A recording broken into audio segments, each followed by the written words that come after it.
The next one, a 13-year-old boy who has died of myocarditis. So we think this is one of the official 4 people that have been recognised by the government as being due to the vaccine. So it looks like he had his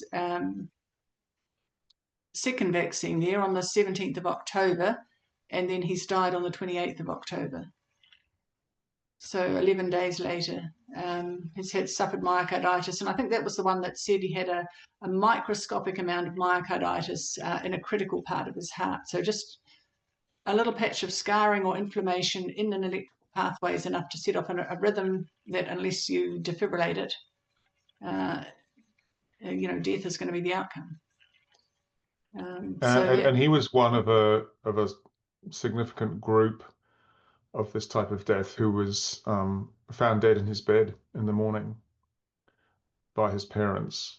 And of note, the recommended interval between the first and second doses at this point was 6 weeks. So he had his second dose a little bit early. The recommended interval had been 3 weeks. And in fact, the government had received advice from its own science advisors that actually children should only have 1 dose.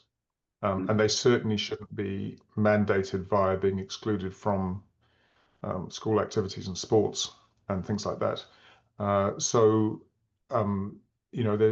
There's a group, including New Zealanders, who are found to have died in the early hours, sort of pre-dawn.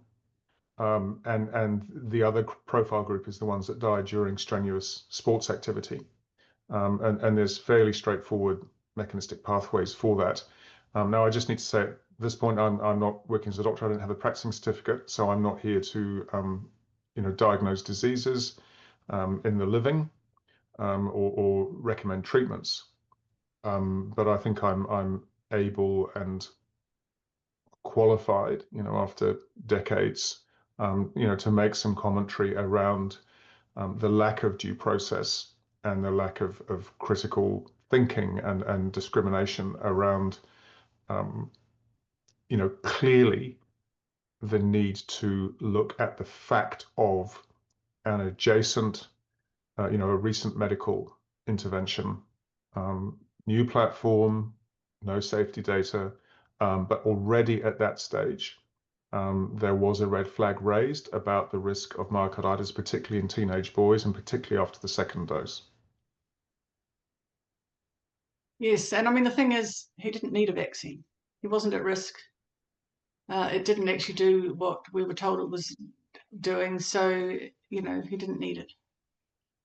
Yeah, and in fairness, if this is who we think it is, the coroner did consider the possibility of vaccination and went as far as saying, in this case, I cannot rule out the vaccine as a cause, but still stop short of ruling it in.